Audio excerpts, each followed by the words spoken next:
할렐루야. 풍요로운 교회를 찾아와 주신 모든 분들을 주님의 이름으로 환영하고 축복합니다. 저는 오늘 여러분들과 함께 배신자의 최후라는 말씀의 제목으로 은혜의 말씀을 함께 나누고자 합니다. 예수님의 십자가 순환을 하루 앞둔 시점에 예수님은 제자들과 함께 6월절 만찬을 준비하셨고요. 함께 식사를 나누시던 중에 제자들의 발을 씻어 주셨습니다.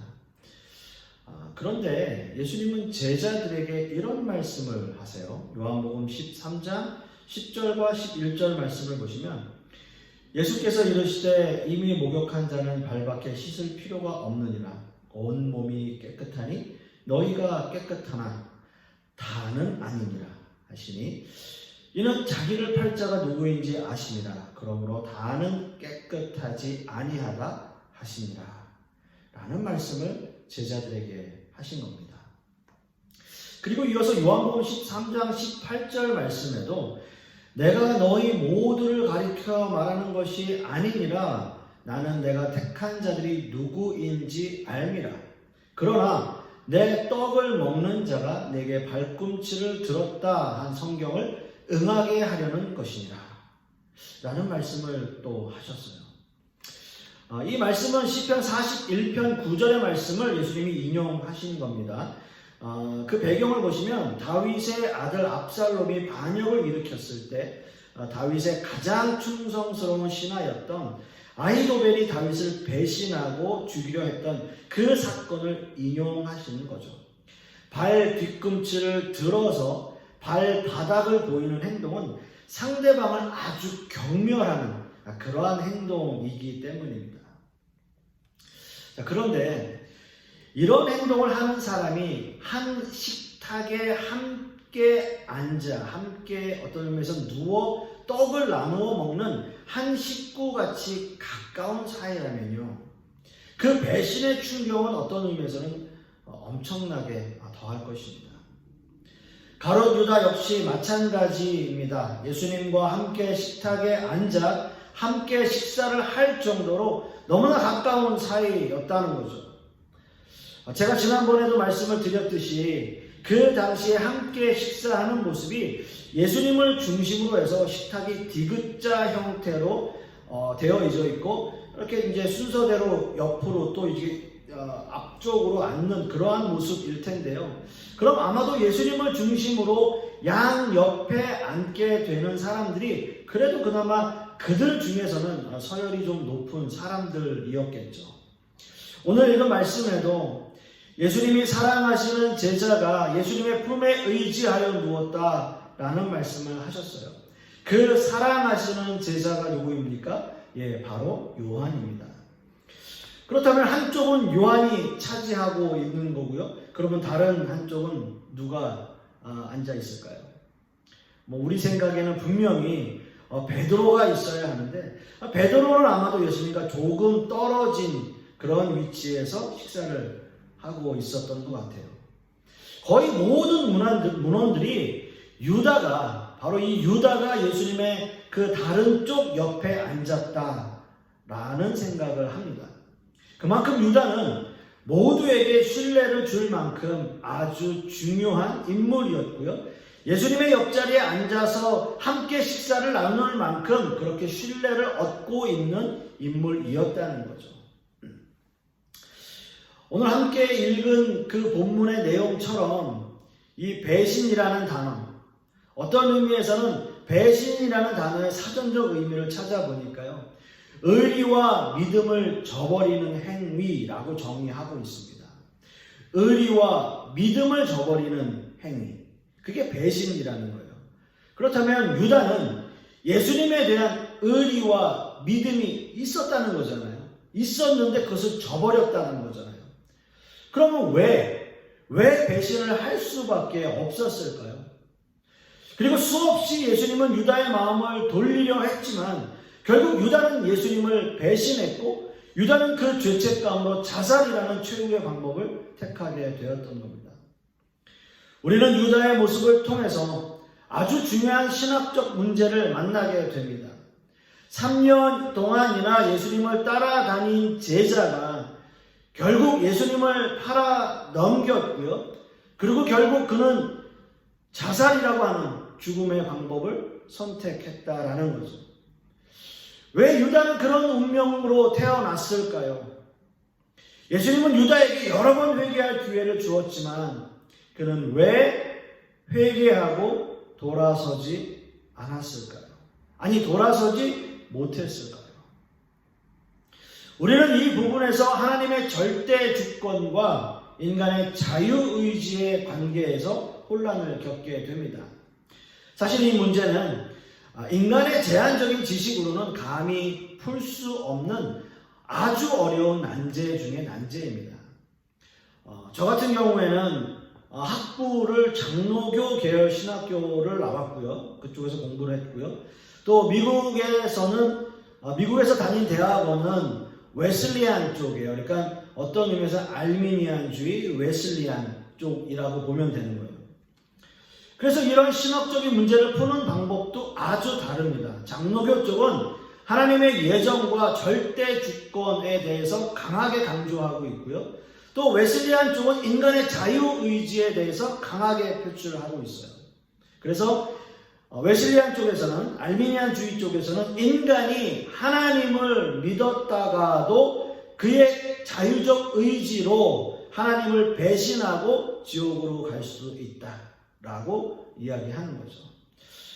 하지만 저는 이 두 가지 신학 사조 중에서 저는 하나님의 절대 주권을 믿는 사람입니다.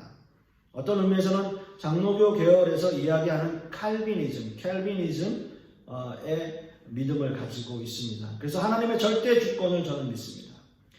하나님의 섭리하심과 예정론을 따르는 목사라는 거죠. 자, 이 문제로 논쟁을 하기 시작하면 거의 밤을 새워도 이 문제에 대해서 해결책이 절대 나올 수가 없습니다.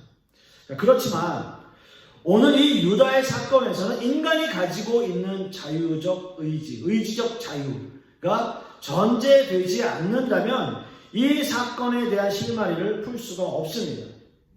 유다가 선택한 죽음, 그리고 수없이 많은 예수님의 회유에도 불구하고 회개하지 않은 유다의 모습은 인간의 의지로 인해서 선택한 죄된 모습의 최후를 보여주기 때문이에요.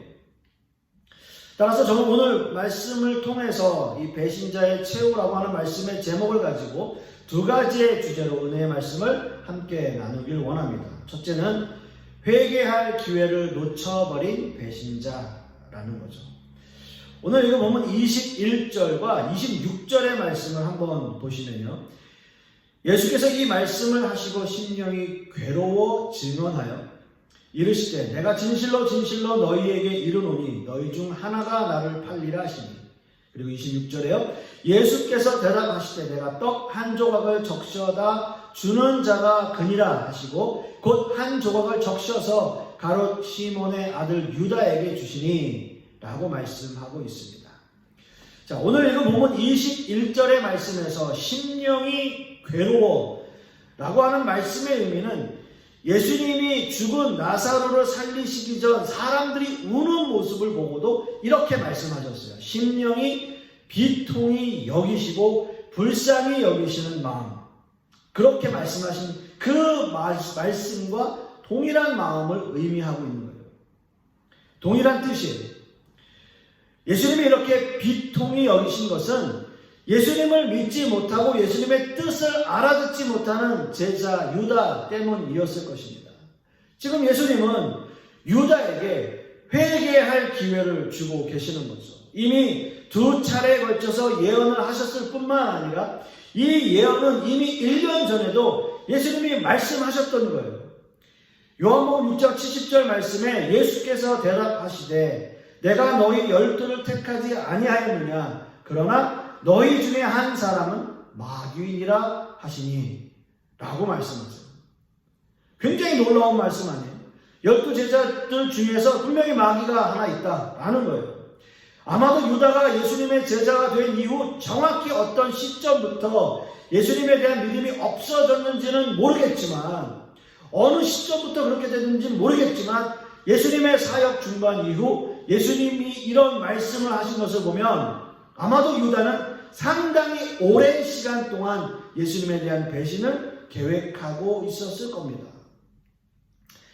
이렇게 마음의 배신을 준비하고 있는 사람에게 자신을 지목하시는 예수님의 이런 예언들이 아마도 그런 마음을 먹고 있는 유다에게는 정말 찔림이 되었을 거예요. 뭔가 좀 찔렸을 거예요. 마치 나쁜 짓을 하려고 하는 모습을 들킨 것처럼 그런 마음의 찔림을 얻었을 겁니다. 여러분 그렇지 않았겠어요?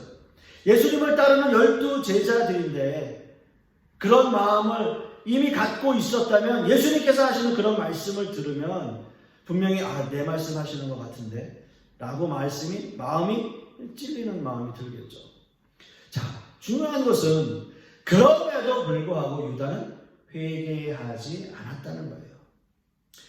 예수님이 12 제자의 발을 씻기실 때도 마찬가지입니다. 예수님이 어떤 분이십니까? 하나님의 아들이시며 메시아이신 예수님이 정말 직접 제자들의 발을 씻겨주셨는데 여러분 이것은 너무나 감동적인 이야기예요. 너무나 감동적인 이야기예요. 예수님이 내 발을 씻겨주셨는데 만약 유다가 그런 마음을 먹고 있었더라도 예수님의 이런 모습을 보고 진짜 내가 이러면 안 되지. 내가 이런 마음 먹으면 안 되지. 이런 마음 먹는다면 내가 정말 나쁜 사람이지. 예수님이 지금 내 발을 닦고 계시는데 내가 어떻게 그런 일을 할 수가 있어. 이런 생각을 하는 게 맞는 것 아니겠습니까? 발은 발대로 다 씻고 결국 나가서 예수님을 팔아넘기는 회개하지 않은 그 유다의 모습. 정말 너무나 이 말씀의 이 결말은 너무나 비극적이에요. 그리고 결정적인 사건은 이것입니다. 예수님이 직접 떡 한 조각을 적셔서 주는 그 사람이 바로 배신자다 라는 말씀을 하시잖아요. 자, 그런데 28절의 말씀을 보시면 이 말씀을 무슨 뜻으로 하셨는지 그 앉아있는 자들 중, 그러니까 예수님의 제자들은, 나머지 제자들은 이 일에 대해서, 이 사건에 대해서 아는 자가 없었다라고 이야기를 하고 있어요. 예수님이 직접 떡을 떼어주는 사람이 바로 유다인데, 받아먹은 사람이 유다인데, 다른 사람들은 유다가 왜 나갔는지 알지 못하고 있었다. 이게 무슨 뜻일까요? 이게 무슨 말일까요? 분명히 예수님께서 떡을 떼어준 유다가 나갔는데 사람들은 알지 못했다라는 거예요. 예수님께서 배신자에 관해서 말씀을 하셨을 때도 제자들은 아무도 유다에 대해서 그런 눈치를 채지 못했습니다. 오히려 그 제자들은 이런 생각을 해요. 나인가? 누구야? 서로 쳐다보면서 누구야? 누구 말씀하시는 거야 지금? 네? 그렇게 궁금해하고 있는 제자들이었습니다. 예수님께서 떡을 떼어 먹여주시는 것은 그 당시에 너무나 아주 호의적인 행동이셨어요. 어느 누구도 유다가 예수님이 주신 떡을 받아 먹음으로 배신자가 된다라는 생각을 하지 못했던 거예요. 너무나 호의적인 행동이었으니까요. 그 떡을 띄어서 그 제자의 입에, 유다 입에 넣어주는 그런 유다가 아니더라도 그런 행동이 바로 너무나 호의적인 행동이었다라는 거죠. 자, 그렇다면 유다는 또 한 번의 기회가 있었습니다. 그리고 그 또 한 번의 기회 역시 놓쳐버렸어요. 예수님께서 자신에게 이런 호의적인 행동을 베푸셨지만 그는 진정으로 회개하고 돌아서지 못했다라는 거죠. 유다는 그 떡 조각을 받자마자 사탄이 그 속에 들어갔다라고 말하고 있습니다. 아마도 이 일을 가장 가까이서 본 요한은 자신만의 독특한 방법으로 그 당시 유다에게 사탄이 들어갔다라고 묘사하고 있어요. 그렇게 설명하고 있는 겁니다. 유다는 마지막 회개의 기회를 저버리고 완전히 사탄에게 사로잡힌 모습이 되어버렸습니다. 배신을 결정한 그 순간 사탄은 유다의 마음을 완전히 점령해 버리게 되는 거예요. 이렇게 유다는 자신의 의지대로 배신을 결심했고, 배신을 결심한 사탄은 그 순간 유다의 마음을 사로잡아 버린 거죠. 김남준 목사님이 쓰신 이 책에 그 내용에 대해서 굉장히 잘 설명하고 있는데요. 제목은 죄와 은혜의 지배라는 책에 이런 글이 있습니다. 신자에 대한 죄의 지배가 악이라고 말할 때 그것은 하나님을 대적하며 사는 것으로 나타납니다. 죄 자체의 본질이 바로 하나님께 대한 적의이고 그 구체적인 행동이 반감과 대적으로 나타나기 때문에 죄의 지배가 궁극적으로 신자로 하여금 하나님을 대적하며 살게 하는 것을 당연한 비결입니다. 이렇게 말씀하고 있어요. 그러니까 그냥 내버려 두면 죄 자체로 하나님을 배척하고 대적하고 반감으로 그 행동의 모습이 나타난다는 거죠. 자신 안에서 갈등하고 있는 선과 악의 세력 가운데서 악의 세력에게 지배당했을 때의 비참한 모습을 보고 말하고 있는 거예요. 바울사도 역시 로마서의 말씀에서 이런 고백을 하지 않습니까? 로마서 7장 24절 말씀을 보시면 오호라 나는 곤고한 사람이로다. 이 사망의 몸에서 누가 나를 건져내랴. 오호라, 이 감탄사, 바울사도의 마음이 모두 담겨있는 이 오호라, 이 감탄사, 곤고한 사람, 비참하다라는 뜻이에요. 나는 비참한 사람이다. 죄와 은혜의 지배 아래서 격정적으로 싸우는 인간의 영적 전쟁의 모습, 바로 바울사도가 그 말씀을 이야기하고 있는 거예요. 오라 나는 정말 비참한 사람이다. 이 사망의 몸에서 누가 나를 건져낼 것인가. 우리 안에 자리 잡고 있는 죄된 이 모습, 늘 치열한 영적 전쟁을 하고 있는 모든 신자들의 모습 아니겠습니까? 우리가 어떻게 늘 승리할 수 있겠어요? 때로는 좌절하고요, 때로는 실망하고, 때로는 하나님 앞에 불평불만하고, 그러나 또 간헐적으로 주시는 하나님의 그 은혜를 받고 또 눈물 흘리며 회개하고, 이런 영적 전쟁 가운데 늘 살아가고 있지 않습니까? 때로는 죄의 지배 아래 사로잡혀서 어찌할 바를 모를 때도 있어요. 바울사도의 고백이 바로 나의 고백이 될 때가 한두 번이 아니에요. 오라 나는 너무나 비참한 사람이다. 그런 고백할 때가. 그러나 그 순간에 우리에게 회개의 기회를 주시는 그 예수님이 계심으로 우리는 또 승리하며 나가는 거죠. 그것 때문에 예수님이 우리를 위해서 십자가를 지신 거예요. 예수님은 유다에게도 기회를 주셨습니다. 여러 번 주셨어요. 회개하고 돌아설 기회를 주셨지만 그 기회를 저버리는 순간 그는 죄의 지배 아래로 완전히 사로잡혀 가게 되어 있던 거예요. 그래서 결국 죽음을 맞이하게 되는 거죠. 여러분, 회개는 너무나 중요합니다. 우리의 죄를 고백하는 것 너무나 중요합니다. 그리고 다시 그 죄된 모습으로 돌아가지 않으려고 노력해야 돼요. 우리는 이것을 성화라고 해요.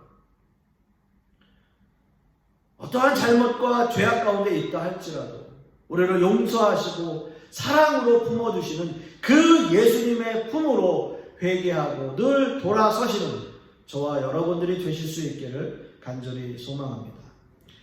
두 번째로 결국 죽음을 선택한 배신자의 모습입니다. 오늘 이거 본문 30절 말씀을 우리가 함께 읽겠습니다. 유다가 그 조각을 받고 곧 나가니 밤이러라 라고 말씀하고 있어요. 유다가 최후의 만찬 자리를 떠난 시간에 대한 언급을 요한복음에선 하고 있는데요. 요한복음에서 유일하게 언급하고 있는 거예요. 유다가 그 조각을 받고 곧 나가니 언제라고요? 밤이라고요. 이 말씀에서 밤이러라 라는 단어가 왠지 유다의 최후가 너무나 암울할 것이다 라고 하는 암시를 이 단어에서 주지 않습니까? 밤이라고 하는 거예요. 유다의 최후의 모습은 마태복음에도 또 유일하게 기록이 되어 있는데요. 마태복음 27장 3절에서 5절 말씀을 보시면 그때 예수를 판 유다가 그의 정죄됨을 보고 스스로 뉘우쳐 그 은 30을 대제사장들과 장로들에게 도로 갖다 주며 이르되 내가 무죄한 피를 팔고 죄를 범하였도다 하니 그들이 이르되 그것이 우리에게 무슨 상관이냐 네가 당하라 하거늘 유다가 은을 성소에 던져놓고 물러가서 스스로 목 메어 죽은지라 라고 말씀합니다. 여기서 유다는 무고한 예수님을 팔아 넘긴 것에 대한 뉘우침은 있었지만 자기 자신에 대한 진정한 회개는 하지 않았습니다. 결국 그는 자신 스스로 목을 메어 자신의 목숨을 끊는 비참한 최후를 맞이하게 되는 거죠. 이런 유다의 배신 사건이 모든 사복음서에 기록이 되어 있다면 베드로가 예수님을 3번 부인하는 사건 역시 사복음서에 모두 기록이 되어 있는 아주 중요한 사건이라는 거죠.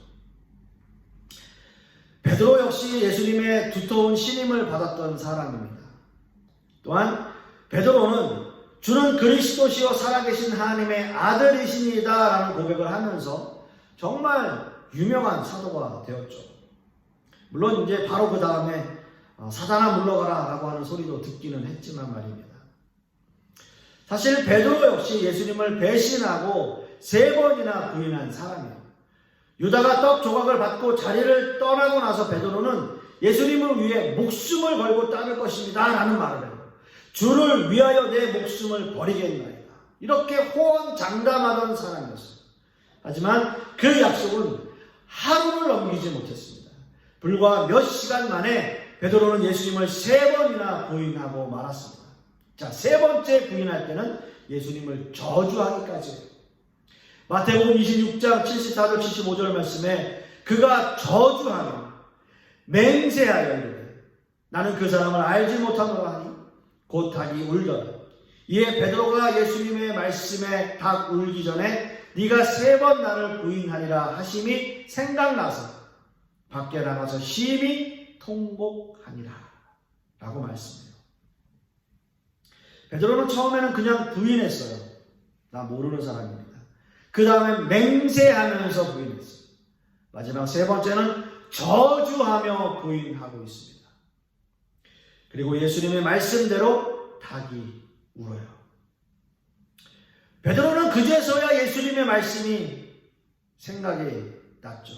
네가 닭 울기 전에 3번 나를 부인하리라 라는 그 말씀이요. 예수님을 위해서 내 목숨을 버리겠습니다 라고 호언장담하던 그 패기는 어디 가고 예수님을 저주하며 부인하는 모습만 남아버렸어요. 그리고 닭이 울었습니다. 베드로는 그 순간에 너무나 자신이 비참했고요. 그 순간 진실한 회개를 하며 눈물을 흘리기 시작했어요. 예수님을 위해 목숨을 버리겠다고 무모한 선언을 했던 것이 자신이 너무 부끄러웠을 것이고요. 그리고 아무 죄도 없으신 예수님이 십자가를 지시면서 그럼에도 불구하고 베드로는 끝까지 사랑하시는 그 예수님을 그 모습을 보면서도 눈물을 흘리며 통곡하며 회개했을 거예요.